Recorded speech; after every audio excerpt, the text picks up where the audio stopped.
Opening day was about 3 weeks ago, so we now have a pretty decent sample size of what every MLB team is like in 2024. So today I'm going to be going over every single MLB team's biggest flaws. Let's talk about some of the things that these teams could improve on as the season goes along. I'm going to go alphabetically, so let's start out with the Arizona Diamondbacks, and I'm going to be starting out with outs on the bases. Now, as you can tell, that's a pretty obscure category. These are all obscure. I'm not repeating as much as humanly possible. I want to find something that's different with every single team. With the Diamondbacks, outs on the bases. Between getting picked off, getting caught stealing on a pickoff, and also just outs on the bases in general, they already have 10, which leads the MLB. If you lead the MLB in a bad category and you're not the Chicago White Sox, that's probably the reason why you're struggling and losing some games. Not that the Diamondbacks are struggling, they're a great team. However, they'd be even better if they were not getting out on the bases. That's why I'm picking that for the Diamondbacks. And again, there are some teams that are just extremely talented, like this next team, the Atlanta Braves, and that makes it hard to come up with certain flaws that the team has. But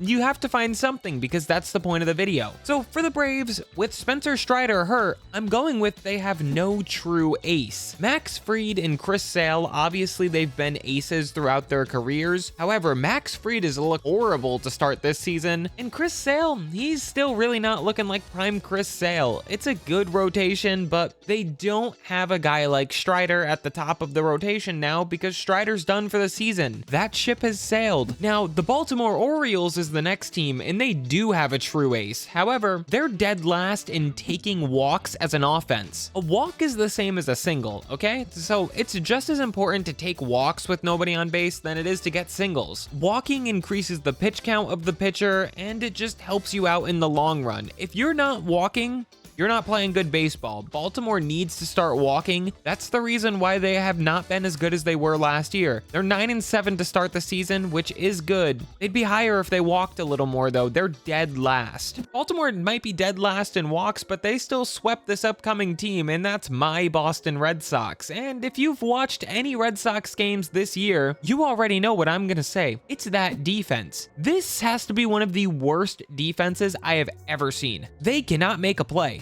They can't make a plus play, they can't make an easy play, they can't make a minus play. I don't know, they can't make a routine play. It's the most irritating thing I've ever seen. It drives me crazy on a nightly basis. It was going well, and then Trevor Story got hurt and is out for the season 7 games into the year, and now they don't know what a fielder is. It's the defense. That's their biggest flaw. From one Sox to the other, we're going to Chicago and talking about the White Sox, and their biggest issue, baseball. That's it. They play baseball. That's their biggest issue. They can't field, they can't hit, they can't pitch. They're the worst at just about every single offensive category. They do nothing good. They can't even have their good players stay on the field. They're awful. Maybe if they played like lacrosse, they'd be better. I don't know. Baseball's not for them. Moving to the other side of Chicago, we've got the Cubs, and it's that they are slow. They only have 2 steals on the entire season, which is half of the second to worst team, and 4 is not very good either, but half of 4, yikes. They've also been thrown out 4 times trying to steal, so that's only a 33% success rate on stolen base attempts. That's not good. They haven't really been taking the extra base either. Just like I said, they're just not fast. They're just a slow baseball team. Even though I feel like they have some pretty fast players, so that's kind of weird, but right now, one of their biggest flaws, they can't run the bases because they're too slow. Staying inside the NL Central for the Cincinnati Cubs.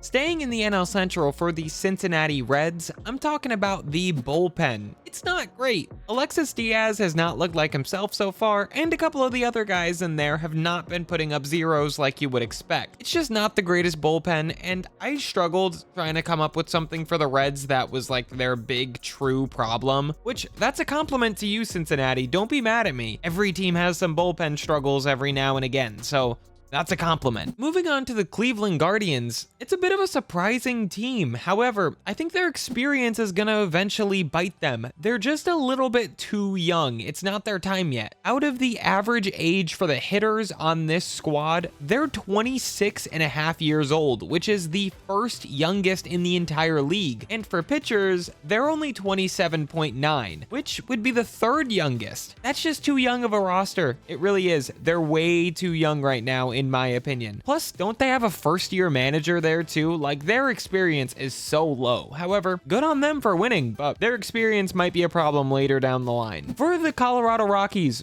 it's starting pitching and pitching as a whole, but mainly starting pitching.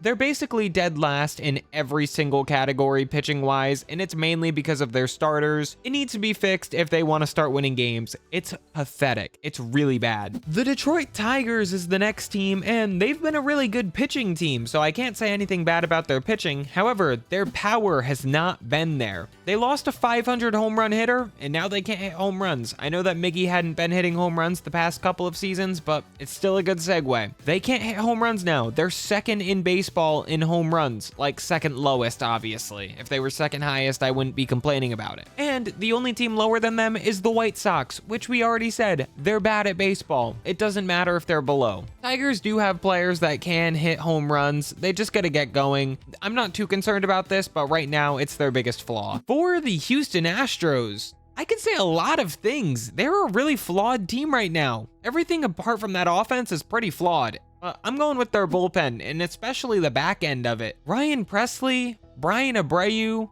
and Josh Hader, my God, they have really struggled and blown some games this year. I think Presley's been okay, but Hader and Abreu, oh my goodness, they cannot get it done. Especially Hader, he's been struggling. They're second to last in a lot of pitching categories, like a lot. ERA, hits allowed, batting average against, on base percentage. Only Colorado's worse in all of those things. Yikes, Houston's got to get their big boys back because this group, it's not cutting it right now. For the Kansas City Royals, I could not think of anything realistic at all with this team. They are a wagon. They're unstoppable right now, it feels like. Their pitching is really good, their bullpen's pretty solid, their offense, they mash. It's a tough team to say what their flaw is. So I just said the bottom of their order, even though it really hasn't been a flaw. It's just that the top is so much better. Bobby Witt Jr., Salvador Perez, and MJ Melendez have been absolute demons to start the season. Guys like Kyle Isbell, Nick Lofton, they haven't been as good because they're just not as good. It's still not terrible that the bottom of their order consists of those guys, but if you look at expected win-loss for Kansas City, they're expected to be the best team in the league right now. It's hard to say what their flaw is right now. They're not showing it, whatever it is. We're moving from a team that has no obvious flaws to a team that has an extremely obvious flaw in the Los Angeles Angels. And not surprising that when you lose Shohei Ohtani, your right-handed starting pitching is gonna get a lot worse, and they really don't have a good group of guys there. Griffin Canning and Chase Silseth are their two big ones, and they're not big. They're really not good. Those are their only two right-handed starters, really. I think Soriano had been starting some games as an opener too, but like, he's not a starter. Griffin Canning and Chase Silseth, my God, they struggle. They struggle out there. Moving to the other Los Angeles team, this is gonna sound dumb, and I know that. Okay, I understand that it's gonna sound dumb, but it's true. They have too many superstars. That's their biggest flaw. It doesn't work in baseball. It just doesn't work. If it works this year, fine. It might work. However, they're not a very flawed team. They have a great defense, they have a great offense, and they have great pitching and a great bullpen. I don't know what you want me to say other than the fact that they have too many superstars, because those kind of teams haven't worked in the past. When the Mets tried it, it failed. When the Dodgers have tried it in the past, it's failed. The Padres just tried it again, it failed. It just fails. It doesn't really work that well. So I'm gonna say that that's their biggest flaw. They're building the wrong way. They have too many superstars. For the Miami Marlins, I tried to stay away from saying injuries in this list, but it's true. The Marlins have been absolutely hammered by injuries, and it's their biggest flaw right now. If they had their starting pitchers, which they do not have, they would be a much better team, and that's just the truth. You cannot look at it any other way. They have 5 or 6 starters that are all on the injured list right now, and Jake Berger just got thrown on the injured list too. And it's just not good. They're not going to win without those guys, and they have so many injuries. That's their biggest flaw. The Milwaukee Brewers are making me look stupid because I put them at last place in the NL Central in my predictions. Good on them. I love the Brewers. I'm glad that they're doing good. Their offense, it's fun. I thought that it would be bad. It's not bad at all. However, I'm going to say that the bottom half of their rotation, it just doesn't have the names. It might be doing okay right now. I really don't know. However, the names are just not there. That's their biggest flaw right now because their bullpen's been good. Freddie Peralta's obviously good. And their offense, it's maybe been a top 3 offense in baseball, so I don't know what to say other than the bottom half of the rotation. The Minnesota Twins was another easy one. It's team batting average. They're dead last in it. You cannot be dead last in a team stat like batting average and that not be your biggest flaw. You're not getting on base. You're not getting hits. You're getting hits less than any other team in Major League Baseball. That's a flaw. That's a problem. You need to get hits to score runs. You're not getting hits. You're not scoring runs. That's a flaw. For the New York Yankees, it's double plays. They have grounded into so many double plays this year, which I feel like they have for the past like 6 years, but right now it's terrible. Verdugo, he's grounded into double plays all the time. Judge is right behind him for second on the team. Trent Grisham has grounded into a bunch. Even Anthony Volpe, who's looked really good this year, has grounded into a bunch of double plays. Not what you want. Double plays are rally killers. It needs to turn around if the Yankees want to continue winning these one-run games. They're 6-1 in one-run games, but they shouldn't have as many if they weren't grounding into as many double plays. They got to clean that up. That's their biggest flaw right now. Staying inside of New York, it's honestly kind of hard to find a true flaw with the Mets right now, other than like saying their first 3 games or something like that, but that's so dumb. That's so dumb. That's not even a flaw that's still happening. So what I'm going to say is extra innings, because they're 0-2 in extras so far. If you have a 0% win rate in any stat, that's a problem. I don't really know what to say with them. They've been kind of good. I could also say that Lindor has just been awful. That's another flaw. Their best player is terrible right now, and that needs to change. However, I'm still sticking with extra innings. However, they have plenty of time to turn that around. I'm not super concerned about that flaw. It's just, that's a flaw right now. They got to fix it. I'll tip my cap to the Oakland Athletics. They look good. They really do. Over the past like week and a half, they have played some good baseball, and I'm very happy for those players. However, I'm miserable that John Fisher gets to watch his team win. I wish he was sitting there watching nothing but the worst baseball ever and trying to claw his eyeballs out, because I hate that guy. With that being said, obviously their biggest flaw is John Fisher. They don't spend money, they're not in a real stadium, and they try to lose because they want more revenue sharing and more prospects. They're a pathetic organization, and it's all John Fisher's fault. He's the owner, if I didn't mention that yet, and you don't know. The owner of the Athletics is their biggest flaw because he's pathetic and a loser. He's a massive, massive loser. I hope he knows that. John Fisher, if for some reason you're watching, which I know you're not, you are a loser. For the Philadelphia Phillies, I have another team stat, and it's going to be their doubles. They are dead last in doubles. Again, like the Twins, hits are important, doubles are important. Doubles extend rallies. If there's a runner on second base and you hit a double, guess what? A run scores and you still have pressure on the pitcher. It is important to hit some doubles. It is important to clear the bases. They don't hit enough doubles right now. They're dead last. It's got to fix. They don't hit enough doubles right now. They're dead last. And if you're worse than Chicago at anything, that's bad. That's a flaw. For the Pittsburgh Pirates, again, not an easy team to come up with a flaw with, so I'm going with the payroll because they're the second lowest. The payroll being the second lowest will come back to bite them at some point. They just don't have enough veterans on the roster if your payroll is that low, or just enough talent in general. Although they have looked really good, and I hope they continue it. Good luck, guys. Keep going off. For the Padres, I'm just going with drama. They have a lot of drama all the time. They have a dramatic team. Manny Machado is one of the most dramatic players in sports. Jerickson Profar has now gotten into a lot of drama with the Dodgers, I guess, thinking that they were trying to throw at him in a perfect game. Whatever, kind of weird. And Fernando Tatis Jr.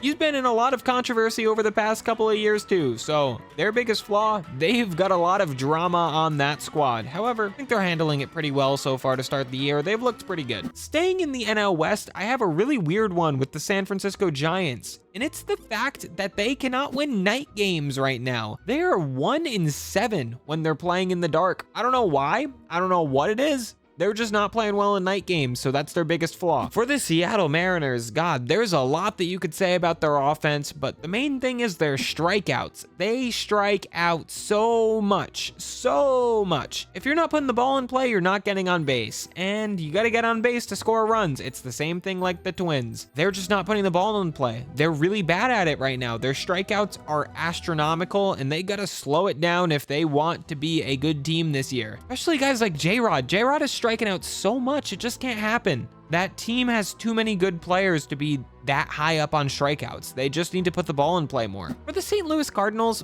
I'm going with their excitement factor. I feel like they have no excitement. Do Cardinals fans even watch Cardinals games and be like, oh yeah, that was an exciting win? I swear they have no exciting players and nothing exciting happens. I'm sorry if I'm just hating on the Cardinals for no reason and I'm just like pissing people off. I'm really sorry, but I really feel like that's their biggest flaw. There's no reason to watch a Cardinals game, in my opinion, because it's going to be boring all the time. I don't know what it is. They're just boring. For the Tampa Bay Rays, I am so glad I can say this right now that I might start screaming it as loud as I possibly can and screeching like a banshee. Their bullpen is terrible. They do not have random no-name pitchers that you've never heard of before that are gonna come in, throw 103 and strike out the side every single inning. They don't have that right now, and their pitching as a whole is really bad. I think they're bottom 5 in pitching ERA, and God, is that good.